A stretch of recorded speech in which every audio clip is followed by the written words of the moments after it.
राधे राधे दोस्तों, आज हम आपको सुनाएंगे सावन मास में सुनी जाने वाली भगवान भोलेनाथ और एक भाट की कहानी। अगर आप हमारे चैनल पर नए हैं तो प्लीज़ हमारे चैनल को सब्सक्राइब करें, वीडियो को लाइक करें और शेयर करें। बहुत समय पहले की बात है, एक छोटा सा गांव था।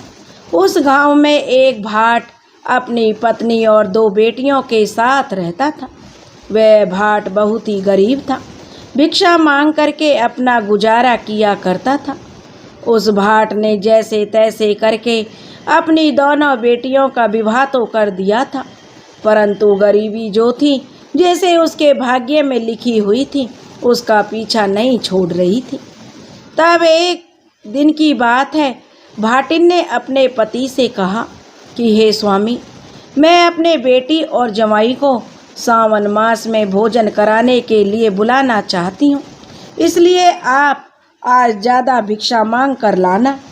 भाटिन की बात सुनकर भाट सुबह ही भिक्षा मांगने के लिए गांव में चला गया। वह दोपहर तक भिक्षा मांगता रहा। दूसरे दिन भाटिन ने जो स्वादिष्ट भोजन बनाया, भोजन बनाने के बाद भाटिन अपनी रसोई से बाहर किसी काम के लिए बाहर चली गई। थोड़ी देर बाद जब वह भाटिन वापस आई तो उसने देखा कि उसकी सारी रोटियां गायब थीं। केवल टोकरी में एक छोटी और एक बड़ी रोटी रखी हुई थी। यह देखकर भाटिन सोचने लगी कि सारी रोटियां कहाँ गायब हो गई हैं। तब भाटिन ने भाट से कहा कि देखो जी, रसोई से सारी रोटियां गायब हो गई हैं, अब हम क्या करेंगे? बेटी जमाई को मैंने खाने पर बुला लिया है। तब भाट ने कहा कि तुम ऐसा करो, तुम बेटी और जमाई को भोजन कराकर विदा कर दो। हम आज भूखे ही रह लेंगे, हम दोनों आज पानी पी लेंगे। थोड़ी देर बाद जो भाट ने अपनी पत्नी से कहा कि ठीक है, तुम भोजन करा के जो अपने बेटी दामाद को विदा कर देना। मैं भगवान महादेव के दर्शन करने के लिए काशी की यात्रा पर जा रहा हूँ, तुम पीछे से घर का ध्यान रखना। इधर घर पर भाटिन ने अपने बेटी और जमाई को भोजन कराकर विदा कर दिया। जब भाट जो काशी जी के लिए यात्रा पर निकल गया तो उसने देखा बहुत से लोग पत्तल और दौने बना रहे थे। भाट ने उनसे पूछा कि तुम इतने सारे पत्तल दौने किसके लिए बना रहे हो? तब उन लोगों ने कहा कि सावन मास में काशी मंदिर में सावन मास का भंडारा चल रहा है, यह पत्तल और दौने वहीं के लिए बन रहे हैं। तब वह भाट वहीं बैठकर पत्तल और दौने बनाने लगा। पत्तल और दौने बनाने के बाद वह भी भंडारे में पहुंच गया। उसने पहले भगवान के दर्शन किए, उसके बाद में भोजन करने के लिए भंडारे में चला गया। अब भाट ने 2 पत्तल मंगवाई। एक पत्तल का खाना उसने खुद खाया और दूसरा पत्तल का खाना एक काली मटकी में रखकर गांव जाने वाली एक औरत को यह कहकर पकड़ा दिया कि यह मटकी मेरी पत्नी को गांव में पकड़ा देना। वह औरत रोज गांव से दूध शहर में काशी जी में बेचने के लिए आती थी। उस औरत ने भाट से कहा कि मैं ज़रूर आपकी पत्नी को यह मटकी पकड़ा दूंगी। तब उस औरत ने वह मटकी अपने सिर पर रख ली और वह गांव की ओर चल दी। जब वह औरत गांव की ओर जा रही थी तो आधे रास्ते में ही वह मटकी भारी हो गई। तब उस औरत को यह देखकर बड़ा आश्चर्य हुआ कि जब मटकी सर पर रखी थी तो वह बहुत हल्की थी, अब यह अचानक कैसे भारी हो गई है। तब उस औरत ने मटकी को सर पर से उतार कर देखा और उसमें हाथ डालकर देखना चाहा तो उस औरत का हाथ उस मटकी में फंस गया। तब वह औरत और ज़्यादा घबरा गई और बोली, हे भगवान, यह तो भाट की सौगात है। तब वह औरत कहने लगी कि हे भगवान, भाट की सौगात भाटिन के घर जाए।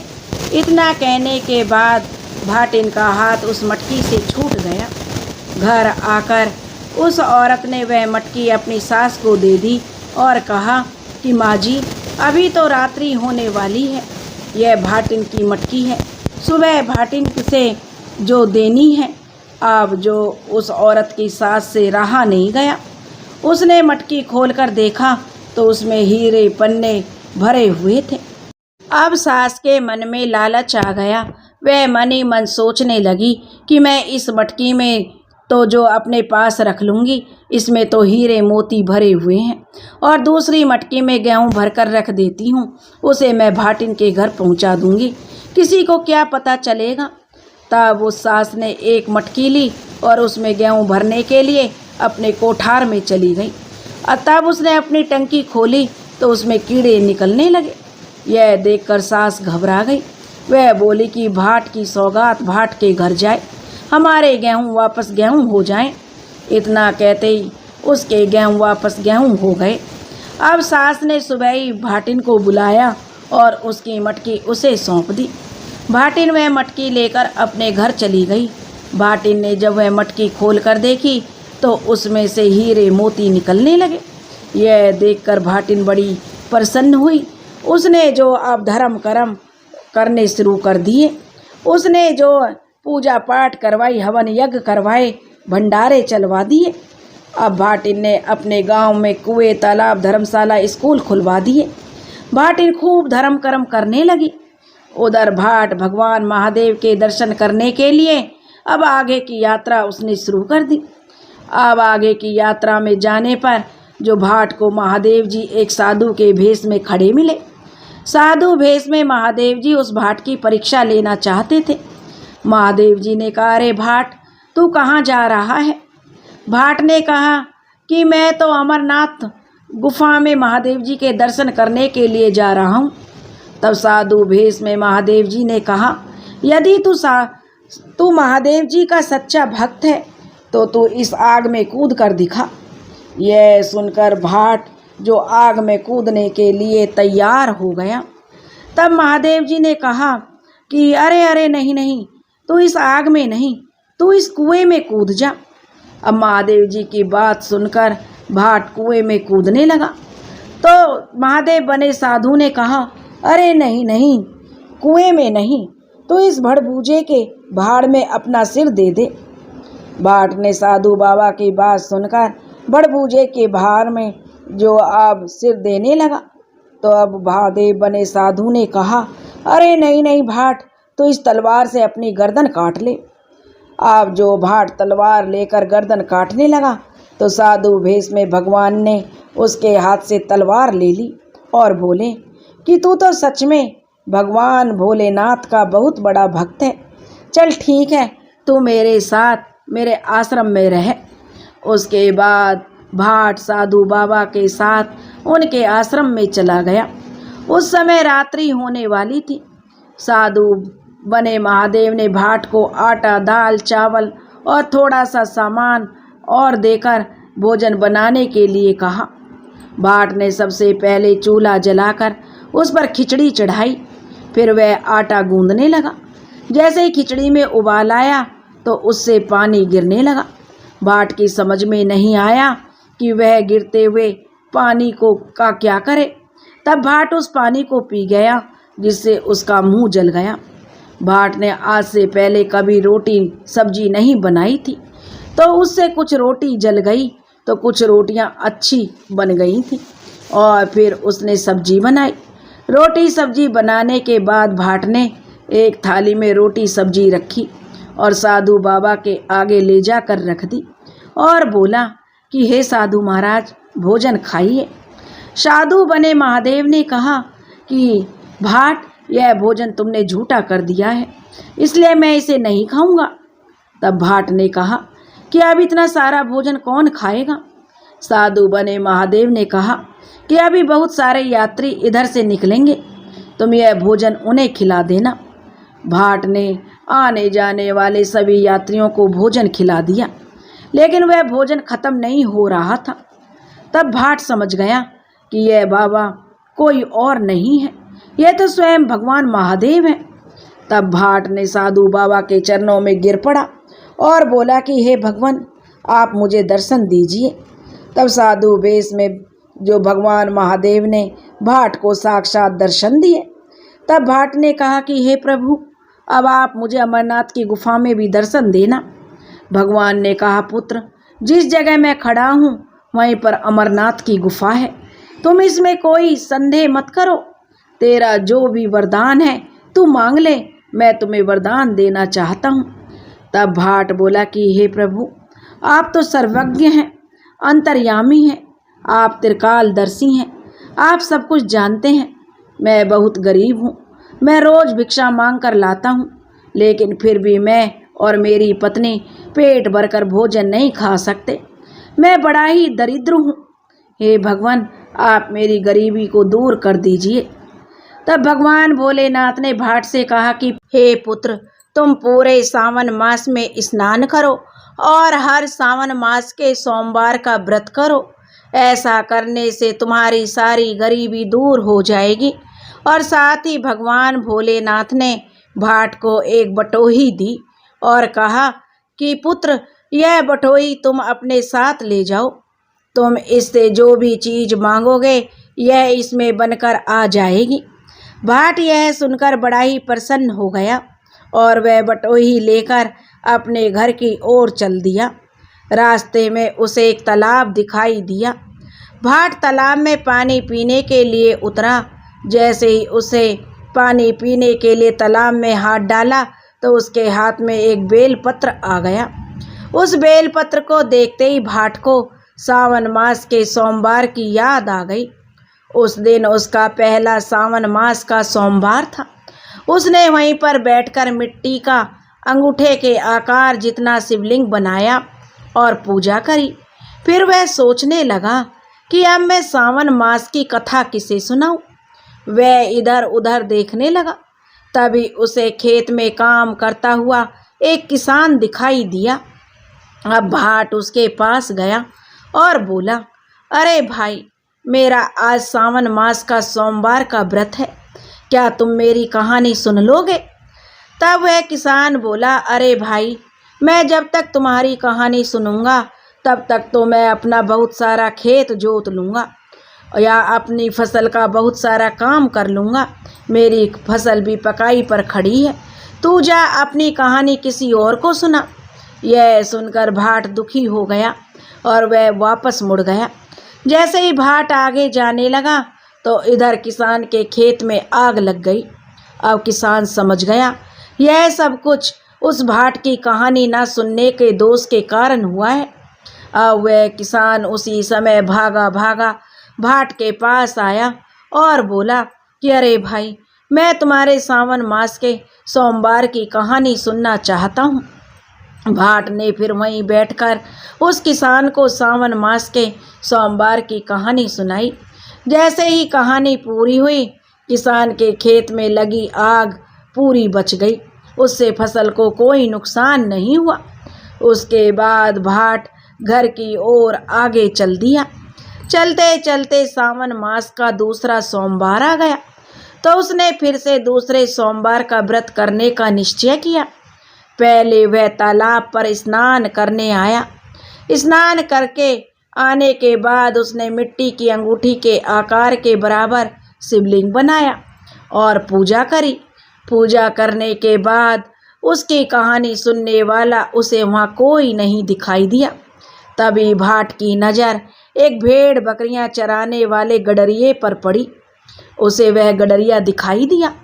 तब भाट उस गडरिये के पास गया और बोला, अरे भाई, आज मेरे सावन मास के दूसरे सोमवार का व्रत है, क्या तुम मेरे व्रत का जो सावन मास के में महादेव जी की कहानी सुन लोगे? मेरे सोमवार व्रत की कहानी सुन लो भैया। तो गडरिया ने जो भाट की बात सुनकर मना कर दिया, वह कहानी नहीं सुनेगा। भाट यह सुनकर बड़ा दुखी हुआ। दुखी होकर वापस मुड़ा। जैसे ही भाट मुड़ा तो जो गडरिया था उसकी सभी बकरियां बेहोश होकर गिरने लगी। अब यह देखकर गडरिया घबरा गया।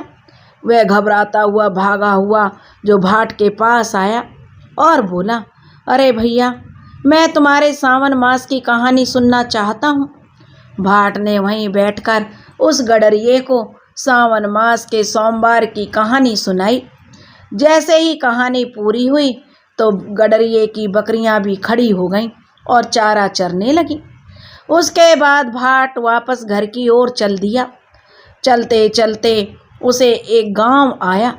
उस गांव में भाट की दोनों बेटियों की शादी होकर आई थी, यानी भाट की दोनों बेटियों की ससुराल थी। भाट की दो बेटियां थीं। एक बड़ी बेटी जो अमीर घर में ब्याही थी, तो छोटी बेटी गरीब घर में शादी होकर आई थी। भाट पहले अपनी अमीर बेटी के पास गया और उससे कहा कि बेटी, आज मेरा सावन मास के तीसरे सोमवार का व्रत है, तुम मेरी कहानी सुन लो। लेकिन अमीर बेटी ने अपने बाप की कहानी सुनने से मना कर दिया और बोली, पिताजी, मेरे पास आपकी कहानी वानी सुनने का समय नहीं है। यह सुनकर भाट बहुत ही दुखी हुआ। अब भाट दुखी होकर अपनी दूसरी छोटी बेटी जो कि गरीब थी उसके घर गया। छोटी बेटी के घर जब भाट पहुंचा तो वह दरवाजे पर ही जो खड़ी थी, क्योंकि उसने बड़ी बेटी के घर से निकलते हुए अपने पिता को देख लिया था। अब जब बड़ी बेटी के घर से भाट निकला तो बड़ी बेटी के घर में आग लग गई और घर में जितना भी धन था, चोर जो धन चुरा कर ले गए। जब भाट को इस बात का पता चला तो वह बहुत दुखी हुआ। इधर भाट ने अपनी छोटी बेटी से कहा, बेटी, आज मेरे सावन मास के तीसरे सोमवार का व्रत है, तू मेरी कहानी सुन ले। छोटी बेटी अपने पिता से मिलकर बहुत खुश हुई, उसका आदर सत्कार किया। उसने कहा कि पिताजी, मैं पूजन की सामग्री लेकर आती हूँ। छोटी बेटी पूजन की सामग्री लेकर आई तो भाट ने वहीं पर बैठकर शिवलिंग की पूजा करी और सावन मास के सोमवार की कहानी छोटी बेटी को सुनाई। जैसे ही कहानी खत्म हुई, छोटी बेटी का घर अन्न धन के भंडार से भर गया। छोटी बेटी ने इसका राज अपने पिता से पूछा।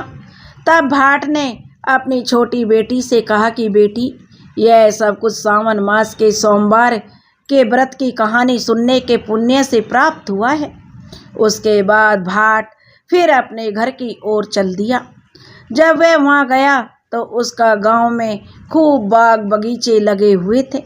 अब जो चौथा सोमवार भी आ गया था। भाट ने सावन के चौथे सोमवार पर गांव में भंडारा किया, पूरे गांव को जीमने का न्योता दिया।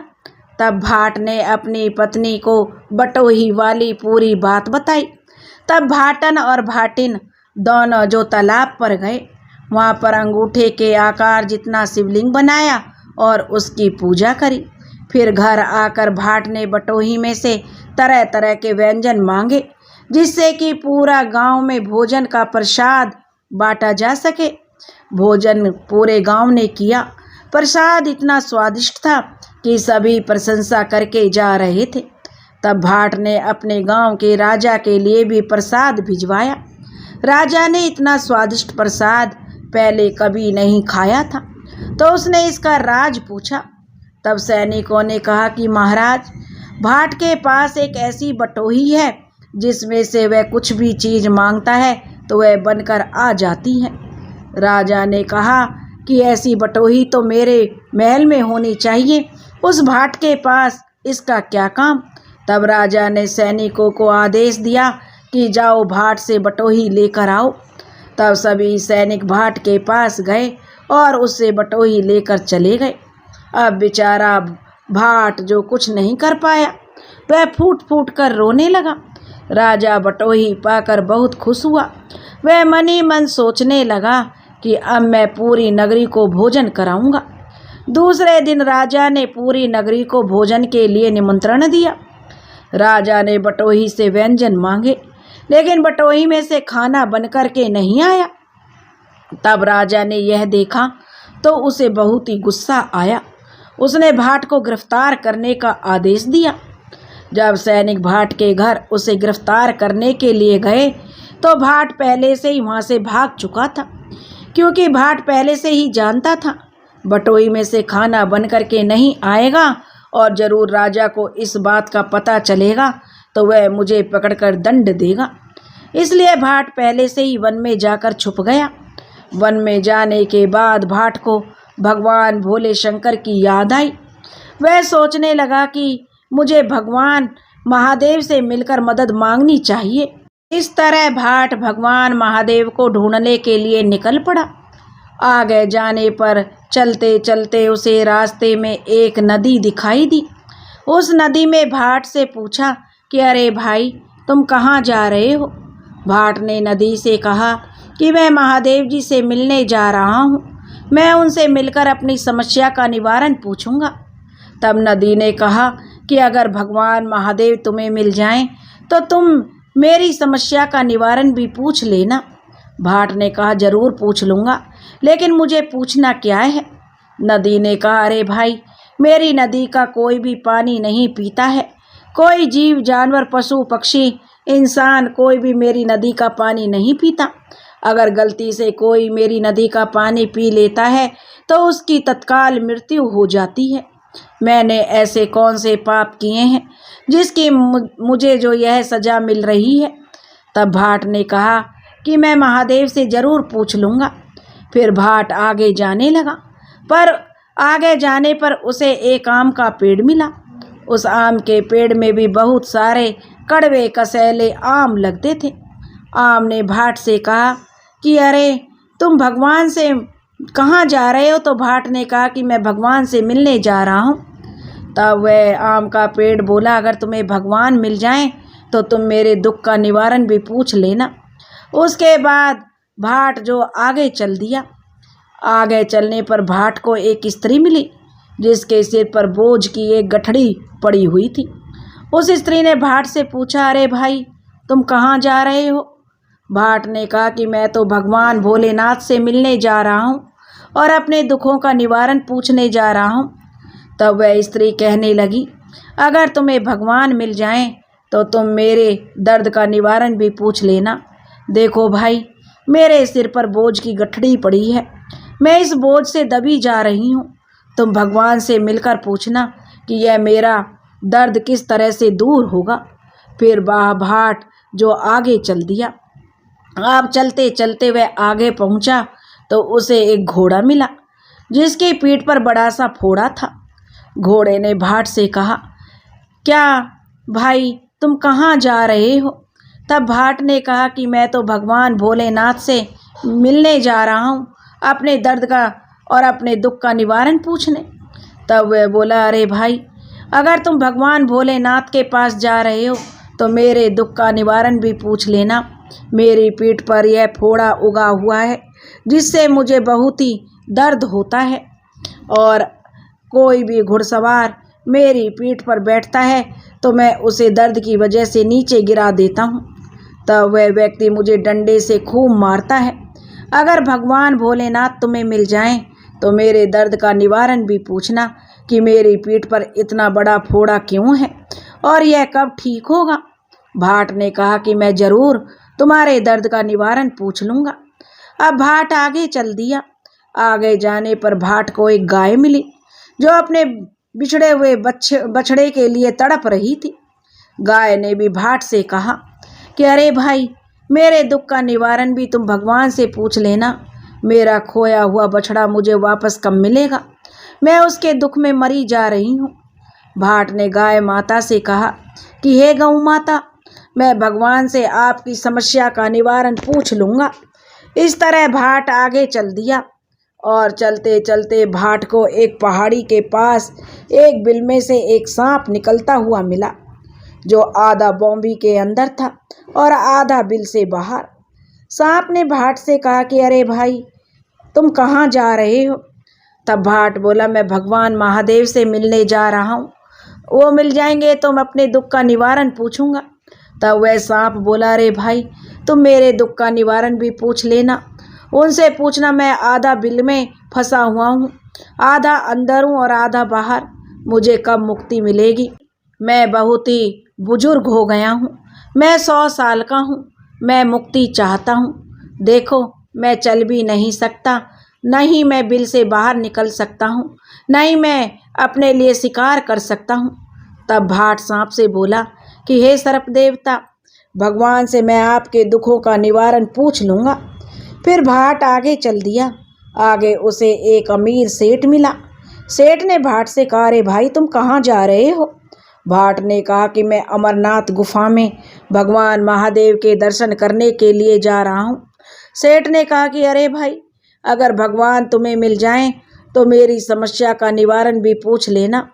अरे भाई, मैं मकान की छत डलवाता हूँ, जब भी मकान की छत डलवाता हूँ तो पूरा मकान भर भरा कर गिर जाता है।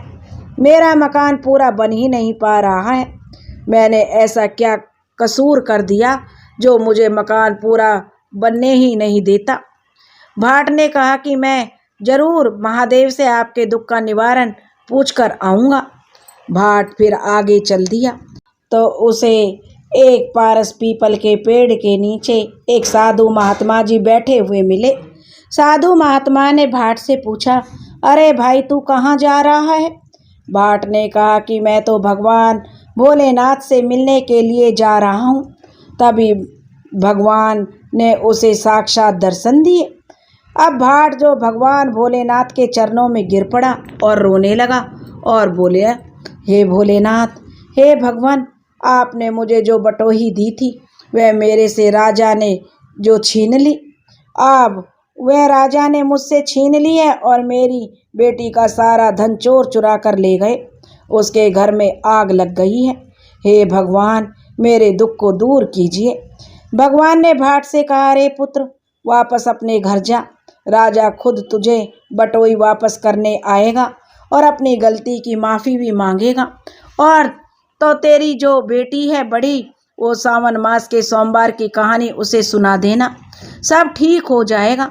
तब भाट ने रास्ते में मिले सभी दुखियों के दुख का निवारण पूछा। सबसे पहले भाट ने नदी के बारे में पूछा। तब भगवान भोलेनाथ बोले कि वह नदी पूर्व जन्म में दौरानी जिठानी थी। वे आपस में लड़ाई किया करती थी, इसलिए इस जन्म में वह खारी नदी बनी। पुत्र, तुम उस नदी का पानी पी लेना। उस नदी का पानी अमृत के समान मीठा हो जाएगा। फिर भाट ने आम के लगे हुए पेड़, जो आम के पेड़ में जो सड़े गले और कसैले आम थे, उनके बारे में पूछा। तब भगवान ने कहा, यह आम का पेड़ भी पूर्व जन्म के कर्मों का फल भोग रहा है। यह आम का पेड़ पूर्व जन्म में एक धनी सेठ था। यह किसी की भी मदद नहीं करता था, इसलिए इस जन्म में यह आम का पेड़ बना और इसके पेड़ में कड़वे और कसैले फल आते हैं। पुत्र, तू उस आम के पेड़ से एक आम तोड़कर खा लेना। उस पेड़ के सभी आम मिश्री के समान मीठे हो जाएंगे। फिर भाट ने उस स्त्री की समस्या का निवारण पूछा।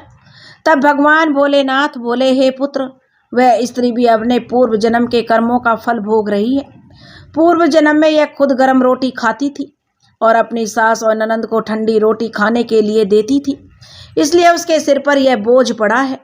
पुत्र, तुम उसकी गठड़ी को हाथ लगा देना, उसका बोझ अपने आप हल्का हो जाएगा। फिर भाट ने घोड़े के बारे में पूछा। तब भगवान भोलेनाथ ने कहा कि पुत्र, यह घोड़ा पूर्व जन्म में रणभूमि में अपने मालिक को मरने के लिए छोड़कर भाग गया था, इसलिए इसकी पीठ पर फोड़ा है। पुत्र, तो उस फोड़े पर जो हाथ लगा देना और उस घोड़े की सवारी कर लेना, बस सब ठीक हो जाएगा। फिर उस भाट ने सांप के बारे में पूछा। तब भगवान भोलेनाथ ने कहा कि यह सांप पूर्व जन्म के पापों का फल भोग रहा है। पूर्व जन्म में वह एक मुनि था। यह लोगों को जमीन और गहने पर पैसे उधार दिया करता था। इस तरह इसने कई लोगों के गहने और जमीन जो हड़प ली थी, यह उसी की सजा भुगत रहा है। पुत्र, तो सांप के हाथ लगा देना, उसे उसी समय मुक्ति मिल जाएगी। फिर भाट ने अमीर सेठ के बारे में पूछा, जो बार बार मकान बनवा रहा था और उसके छत डालते ही छत टूट जाती थी। तब भगवान भोलेनाथ ने कहा कि पुत्र, यह इंसान भी अपने पूर्व जन्म के कर्मों को भोग रहा है। पूर्व जन्म में इसके पास धन की कोई कमी नहीं थी। इसके एक बेटा था छोटा और एक छोटा भाई था। जो इसका छोटा भाई बहुत गरीब था। उस गरीब की एक लड़की थी। उसके पास बेटी का विवाह करने के लिए पैसे नहीं थे। छोटे भाई ने बड़े भाई से अपनी बेटी के विवाह के लिए पैसे मांगे, लेकिन इस बड़े भाई ने छोटे भाई की बेटी के विवाह के लिए पैसे नहीं दिए। उसी पाप का वह भोग कर रहा है। पुत्र, तो अमीर सेठ से कहना कि वह किसी गरीब लड़की का विवाह करके उसे खूब सारा दान दहेज देवे। अगर वह ऐसा करेगा तो उसका घर बन जाएगा और छत कभी नहीं टूटेगी। भाट ने भगवान महादेव को प्रणाम किया और वह खुशी खुशी घर की ओर चल दिया। फिर रास्ते में उसे जो भी दुखियारी मिले उन सब की समस्या और उनका निवारण किया। इस तरह सबके दुखों का निवारण करता हुआ वह अपने गांव की ओर चला गया। और अपने गांव पहुंचकर जब वह अपने गांव में आ गया और उस रात्रि को भगवान महादेव ने जो उस गांव के राजा को दर्शन देकर कहा, हे राजन, तुमने भाट की जो बटोही ली है उसे तुम सुबह होते ही वापस कर दो, क्योंकि वह बटोही मैंने ही उसे दी थी और वह मेरा परम भक्त है। वह हर साल सावन मास में स्नान करता है और सावन मास के हर सोमवार का व्रत करता है। अगर तुमने उसकी बटोही वापस नहीं की तो मैं तुम्हारा जो सर्वनाश कर दूंगा, तुम्हारा राज्य सुख वैभव सब नष्ट कर दूंगा। सुबह होते ही राजा ने अपने सपने वाली बात अपनी पत्नी को बताई तो राजा की रानी ने कहा कि अब भाट को उसकी बटोही वापस कर दो। उसे तो सावन मास के स्नान और सावन मास के सोमवार के व्रत का फल मिला है जो भगवान महादेव ने उसे दिया है। आप उसकी बटोही उसे वापस कर दीजिए। तब राजा ने सिपाहियों को भेजकर उसकी बटोही वापस कर दी और साथ ही 100 स्वर्ण मुद्राएं भी दी और अपनी गलती की क्षमा मांगी। इस तरह पूरा सावन बीत चुका था। भाट ने पूरे सावन मास का स्नान किया और सावन मास के 4 सोमवार के व्रत किए थे। तब भाट सावन मास के व्रत और स्नान का उद्यापन करने के लिए पूरे गांव को भोजन पर बुलाया, साथ ही अपनी दोनों बेटियां और जवाइयों को भी बुलवाया। तब भाट ने जो अभाटिन से अपनी दोनों बेटियों और जवाइयों को शिवजी महाराज का पूजन करवाने के लिए कहा और उसके बाद भाट ने बटोही में से स्वादिष्ट व्यंजन मांगे और अपनी बेटी और जमाई के साथ जो उसने पूरे गांव को जिमाया और खूब दान पुण्य किया। भाट ने अपनी बेटी और जमाई को जब विदा किया तो उन्हें खूब सारा धन दौलत दिया। बड़ी बेटी जब वापस अपने घर गई तो पहले घर में आग से जो सामान जला था वह सभी पहले जैसा हो गया था। जो चोर धन चुरा कर ले गए थे वह धन भी वापस रखा मिल गया। तो हे शंकर भगवान, हे भोलेनाथ, जैसे सावन मास का स्नान और सोमवार व्रत का फल आपने भाट और भाटिन को दिया, ऐसे ही जो यह कथा सुन रहे हैं, जो और यह कहानी कह रहे हैं, उनको भी भाट के जैसे ही जो अपना आशीर्वाद देना, उनकी भी सभी मनोकामनाओं को पूरी करना, उनके भी पाप दोषों का हरण करना। दोस्तों, बोलो हर हर महादेव। अगर आपको यह कहानी पसंद आई हो तो प्लीज़ हमारे चैनल को सब्सक्राइब करें, वीडियो को लाइक करें और शेयर करें। राधे राधे।